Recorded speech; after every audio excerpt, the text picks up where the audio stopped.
Siapa sih yang mau mempunyai orang tua yang selalu mendukung anaknya, yang gak pernah ngelarang, yang gak beri kebebasan untuk memilih jalan hidup, dan juga memfasilitasi apapun yang anaknya butuhin. Tapi sayangnya, untuk mendapatkan orang tua yang seperti itu, yang memberikan restu setiap keputusan anaknya, itu gak mudah loh teman-teman. Satu hal yang gak bisa kita pilih dalam hidup, yaitu takdir memilih orang tua. Hai, Assalamualaikum teman-teman. Ketemu lagi bersama Mutiara Fernanda. Aku hari ini bakal ngebahas tentang toxic parents. Emang ada ya toxic parents? Mungkin lebih tepatnya adalah parentingnya, toxic parenting, atau gaya asuhnya. Kalau aku bilang orang tua punya niat jahat sama anaknya, pasti bisa dihitung dengan jari lah. Kayaknya nggak mungkin ada niat menjadi toxic untuk anaknya. Cuma kadang-kadang pengasuhannya aja yang tidak tepat, padahal tujuannya baik. Oke teman-teman, sekarang kali ini aku bakalan menganalisa toxic parents atau toxic parenting. Ciri-cirinya seperti apa sih? Nah, sebagian dari kita mungkin kalau dengar toxic parent itu terlintas kalau mereka selalu mengekang secara verbal dan non-verbal menyakiti fisik dan psikis. Tapi ternyata toxic parent ini juga ada yang tipikal memberikan kebebasan, cenderung permisif dan tidak pernah memberikan demands atau target pada anaknya. Aku akan bahas ada 4 pola asuh teman-teman. 4 tipe pola asuh yang menurut aku dapat kita pelajari. Dan 3 diantaranya adalah toxic parenting. Toxic parenting yang pertama itu adalah yang tadi nih, anaknya mau apapun dikasih. Ma, aku boleh ini, Ma, boleh. Pa, aku boleh ini, Pa, boleh, tanpa ada target. Jadi dia cenderung undemanding but sportive. Itulah orang tua dengan toxic parenting permissive style. Nah, style yang kedua yang cenderung demanding, memberikan target tapi nggak pernah support. Jadi ini tipikal yang otoriter. Ma, aku mau ini, enggak, kamu pokoknya harus nurut mamah, titik. Otoriter ini cenderung membuat anak jadi gampang baper. Biasanya mereka dengan verbal, non-verbal, agresivitas baik orang tua maupun anak juga cenderung seperti itu. Nah, style yang ketiga yaitu style yang cenderung acuh. Ma, aku boleh ini, bodoh amat lah terserah. Dan gak pernah ada target. Jadi, undemanding and unsportive. Jadi mau apapun anaknya silahkan dan gak pernah disupport apapun. Itulah tipikal style yang acuh. Nah, sekarang teman-teman, sebaiknya seperti apa nih pola asuh yang baik? Sebaiknya ini nih pola asuh yang sulit, tapi kalau bisa di setiap orang tua harus punya demands atau target. Arahan terhadap pilihan hidup anak harus diberikan dong, karena orang tua sudah berperan menjalani hidup ini, tapi mereka harus tetap mensupport, tidak hanya secara materi tapi juga non-materi. Non-materi ini seperti apa sih? Contohnya seperti pujian, dukungan, atau sekedar anak-anak butuh untuk mendapatkan tempat bercerita. Apresiasi yang sifatnya non-materi ini bisa membuat anak merasa tumbuh dan berkembang dalam hidupnya. Oke teman-teman, terus gimana ya cara kita mengenali ciri-ciri toxic parenting? Jangan-jangan kita sebagai orang tua juga memberikan pola asuh yang seperti ini. Oke, ciri-ciri yang pertama, yang paling gampang nih. Yang pertama, orang tua tidak bisa memberikan kasih sayang dan perasaan aman kepada anaknya. Jadi anak merasa tidak mau dekat dengan orang tuanya. Yang kedua, orang tua selalu mengkritisi tindakan dan pilihan anaknya yang dianggap selalu salah di mata mereka.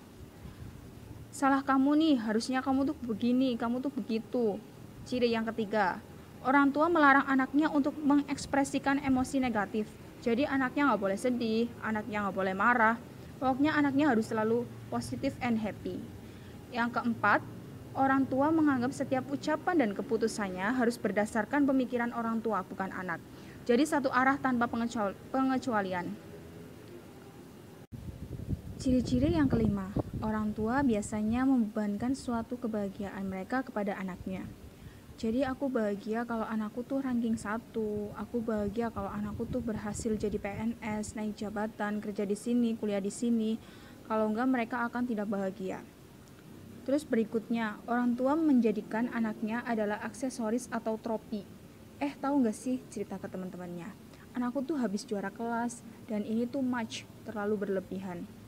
Dan yang terakhir, biasanya mereka suka membandingkan anaknya dengan anak teman-temannya atau anak-anak yang lain. Well, teman-teman, kalau kamu merasa ada di dalam lingkungan itu, atau kamu merasa memiliki pola asuh seperti orang tua yang dengan cara begitu, silahkan sadari, keluarlah dari lingkaran itu. Terus gimana nih kalau kita sebagai anak dealing dengan orang tua yang toxic atau parentingnya yang toxic?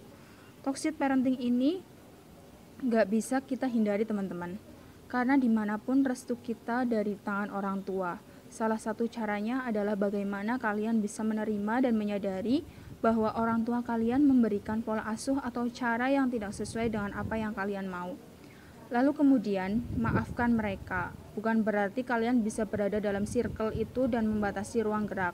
Artinya membatasi ruang gerak ini bukan berarti kita jaga jarak ya, tapi kalian bisa memilah kata-kata mana yang orang tua kalian sampaikan perlu kalian internalisasi menjadi sebuah label-label diri kalian dan mana yang tidak. Contoh misal, ketika orang tua membandingkan kalian dengan teman orang tua kalian, kalian harus punya barrier untuk bisa menentukan sikap. Oke, orang tuaku ini sedang membandingkan. Is toxic parenting but is not me. Ini bukan aku, dengerin aja. Dan kalau memang kalian bisa memberikan satu komunikasi yang asertif, yang kedua adalah asertivitas ini penting. Selain kita punya barrier terhadap diri kita, ternyata ini juga melatih kita untuk tidak melukai mereka. Tapi mereka harus tahu bahwa kita terluka. Dan bagaimana menyampaikan dengan cara yang positif tanpa melukai perasaan orang tua kita, itu harus dilatih, teman-teman. Ada 4 tipikal komunikasi. Kalau agresif, kamu hentakkan tangan di meja, kamu bentak orang tuamu, itu komunikasi agresif. Kalau pasif, kamu diem aja, diapa-apain, kamu diem. Kalau pasif agresif, di depan orang tuamu, kamu diem-diem aja, iya-iya aja, tapi di belakangnya kamu nakal dan mencari pelarian. Yang asertif ini memang membuat kita menyampaikan apa yang menjadi unek-unek kita, tapi tanpa melukai perasaan mereka sebagai orang tua. Ingat, bagaimanapun surga di telapak kaki ibu. Bagaimana rezeki, ridho, jalan kita berada di tangan mereka. Jadi, sadari kalau kita punya kendali utuh terhadap hidup, bukan dikendalikan oleh orang lain. Kadang-kadang perlu kok untuk iya pak, iya bu, dan kalau memang melihat situasi tidak memungkinkan untuk komunikasi asertif kepada beliau ini, bisa cari jeda waktu. Kalian harus menenangkan diri kalian. Gunakan masker kalian sebelum menggunakan masker orang lain. Well, teman-teman, intinya yang paling penting tips dari semuanya, kalian harus segera mencari pertolongan kalau memang kalian udah nggak tahan lagi. Kalian harus bisa membedakan mana yang menjadi perbatasan terhadap diri kalian dengan real self kalian. Jadi sebenarnya kadang-kadang toxic parenting ini menjadikan kita punya konsep ideal sebagai seorang manusia. Dan ini membuat kita nggak sehat secara mental. Kalau memang kita merasa terganggu dengan itu, sebaiknya teman-teman segeralah ke terapi, datang ke profesional. Kalau ngerasa mahal, waktunya nggak ada, maka online terapi. Atau sekedar sharing kepada teman-teman dekat kalian, bercerita sama mereka. Intinya, you are not alone. Dan kalian bisa membuat diri kalian nyaman atas diri kalian. Kebahagiaan kalian tidak tergantung dari sikap orang tua ataupun sikap orang lain. Tapi, tergantung sikap kalian menentukan kebahagiaan kalian sendiri. Well, teman-teman, sekian dari aku. Tetap jaga kesehatan and see you next time.